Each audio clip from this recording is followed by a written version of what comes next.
Well, hello and welcome back. Today, I'm going to be sharing with you two beliefs that many people pleasers spend their whole lives trying to prove. And I hinted at them last week when we talked about how empathy without boundaries leads to self-abandonment, but today we're going to dig into them a little bit deeper.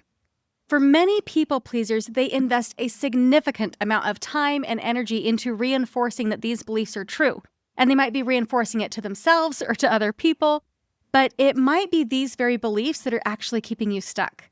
These beliefs are often what is actually creating the imbalance that you're experiencing in relationship. It's these beliefs that are making you feel like you're only valued for what it is that you do for others instead of for who you actually are. These two beliefs, they quietly shape all of your relationships. They might be driving your burnout, creating resentment for you, and they might actually be producing the exact opposite of what it is that you're hoping for in relationship. So today I'm going to talk about what those two beliefs are, why they're keeping you stuck, and what healthier beliefs you can practice instead. But first, let's talk about what's underneath these beliefs. Because really, this all comes down to fear, a fear of abandonment. So this fear says, if I'm too needy, then they'll leave. If I don't make it super easy to love me by taking on the lion's share of the load in a relationship, then they're going to leave me. If I'm not solving a problem for them, or if I'm not constantly making their life easier and more comfortable for them, then they're not going to stick around. If they don't need me anymore, then I'm not going to matter and I'll be cast aside. And when these thoughts are showing up for us, then people-pleasing becomes an attempt to earn love and belonging.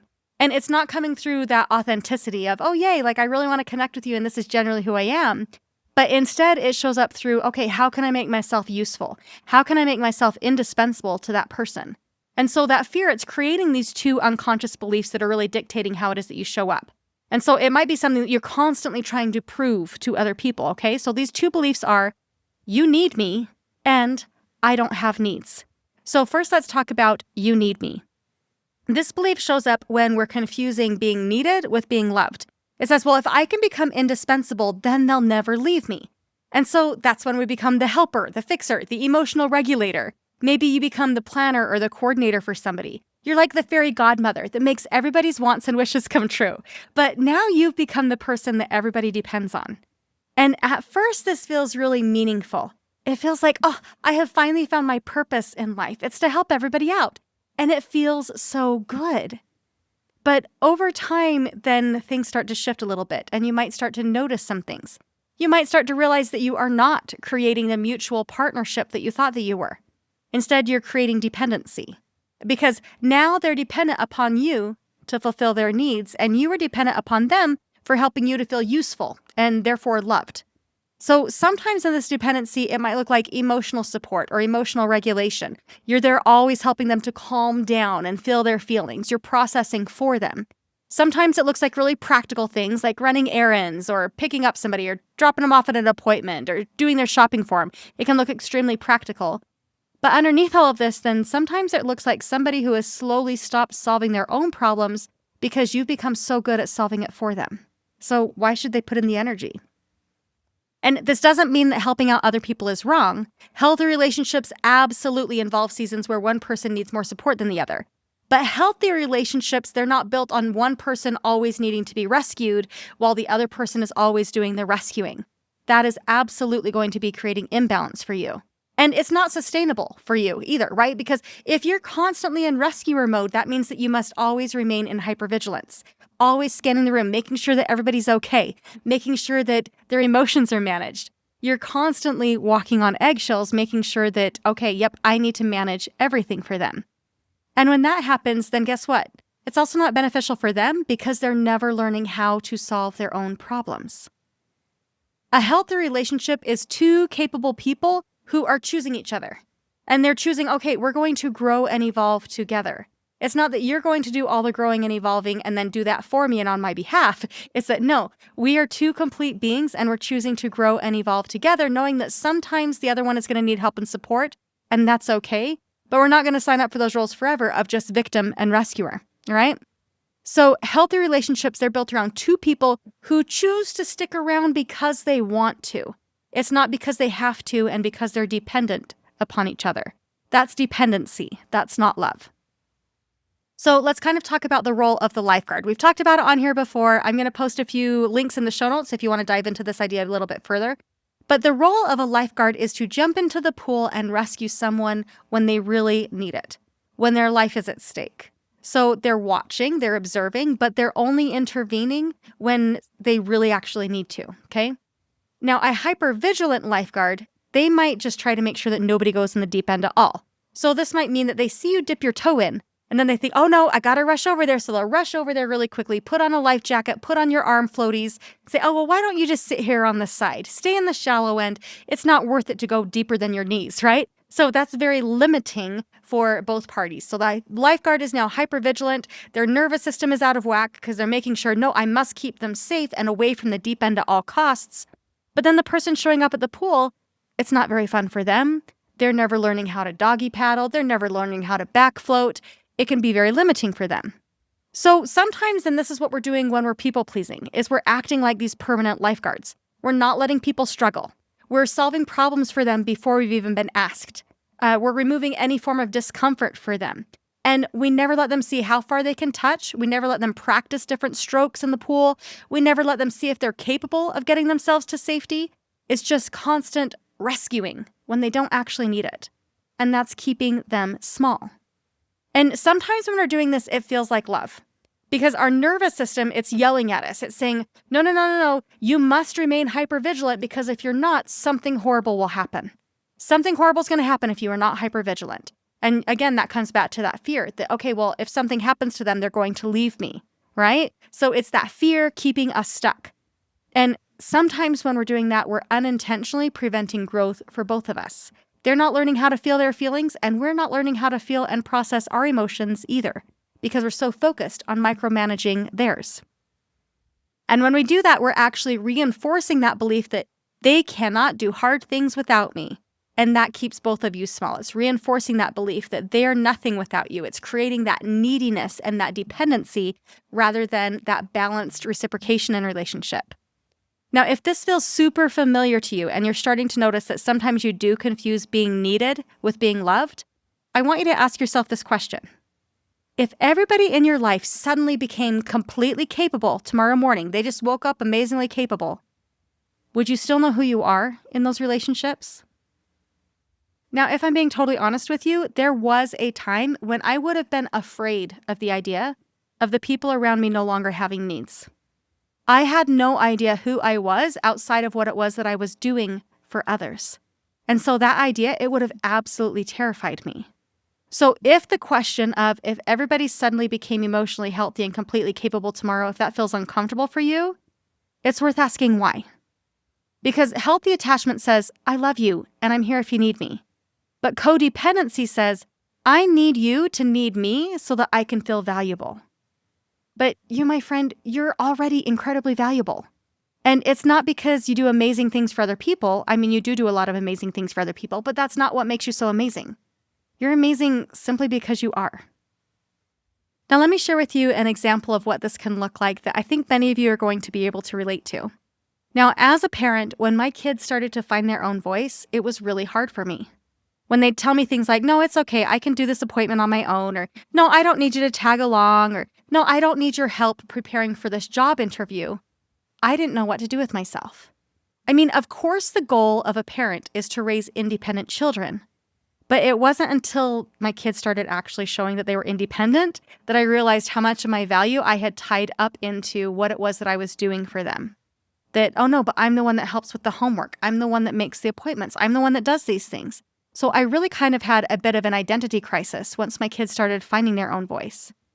But oftentimes this is what we're doing with the people pleasing. When we're creating these dependent relationships, it's not benefiting us because they're not learning how to learn and grow and do things on their own. They're super dependent upon us.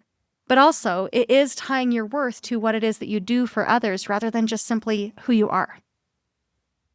All right, so now let's talk about the second belief that I don't have needs. It's amazing how hard people work to prove this to other people and to themselves. So this one, it's one that we don't often challenge because it sounds very altruistic, right? It sounds really good. It sounds like, oh, well, I'm easy. It's fine. I don't care. You know, whatever works for everybody else works for me. That's just fine. It looks really easygoing and accommodating on the surface. And it can be easygoing and accommodating, but when you really check in with yourself, notice what's happening for you. I especially want you to notice your face. Notice your face and feel into your face, because more than likely, if you're saying, I'm fine and whatever works for everybody else works for me, and you have a smile on your face, but you can feel like pins and needles and your smile feels fake and it feels tight, more than likely you're saying those things because you're faking it. You're trying to fake it till you make it. You're telling them, no, it's fine, I don't have needs. And you are pretending that you don't have needs. And this is a form of self-abandonment. Many people pleasers believe that merely being a human that has needs, that automatically makes them an inconvenience to love. It makes them too much. Making a request for something, that makes them too demanding. And so instead of giving voice to their needs, then they become the person who never ever asks for anything. They don't want to disappoint anybody. They don't want to put anybody out. And so they never offer up an opinion. They never make a request. They never set a boundary. They never rock the boat. And oftentimes then, we convince ourselves that, no, I'm okay. It's okay. And again, notice your face when you're saying that. Are you putting on a smile, but you can feel underneath that you have a lot of emotion? Maybe you're even near tears. It's because you're trying to convince yourself that you're okay and that you don't actually have needs. You're trying to convince yourself that you can do everything on your own. But the truth is, you absolutely have needs, because everybody does. You're just pretending that you don't, hoping that that's going to earn you love. And pretending not to have needs, it doesn't make your needs disappear.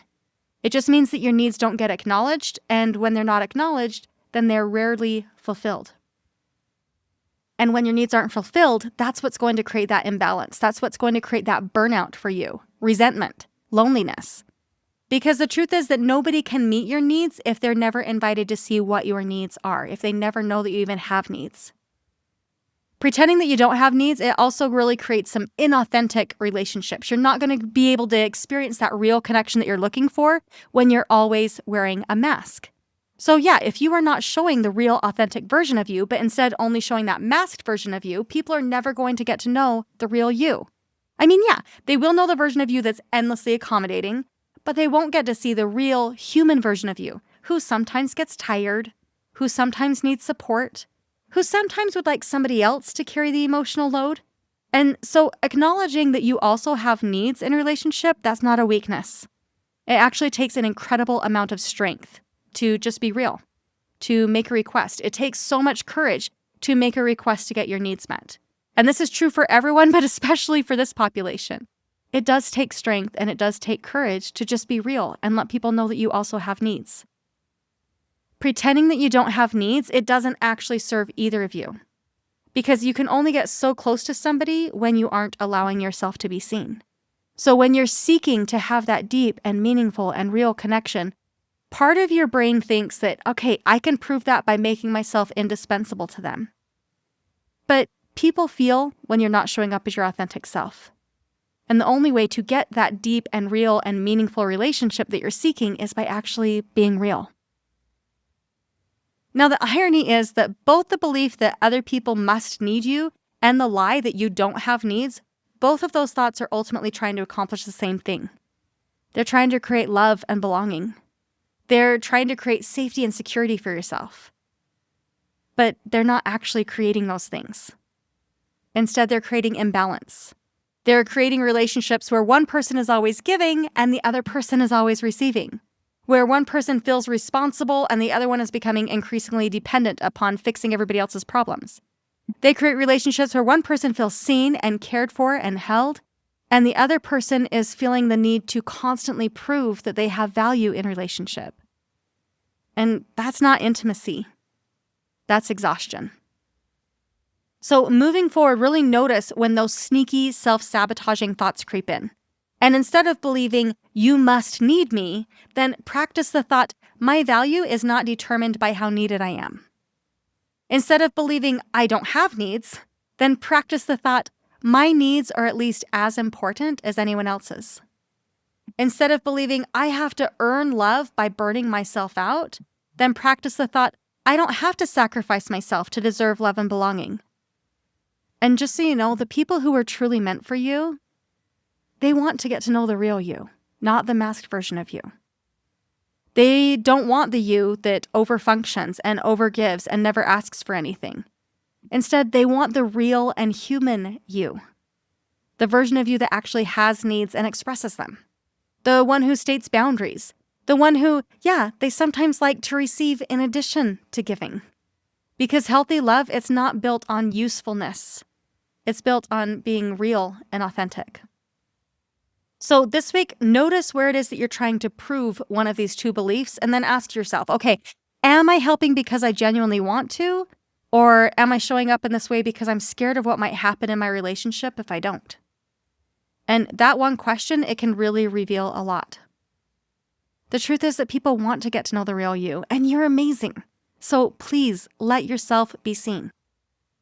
Now, if you are wanting to stop abandoning yourself and finally get your needs met in a relationship, then I encourage you to come and join my 7-day challenge. Each day for 7 days, I'm going to be sending you a prompt and a mini exercise to help you to experience more peace and balance in your life and relationships. Now, this challenge is 100% free, so honestly, you have nothing to lose except for the burnout and anxiety that you're currently feeling in a relationship. So click the link in the show notes and come and join me inside. I'm looking forward to seeing you there. All right, well, I hope you have a great week, and let's talk soon. Bye now.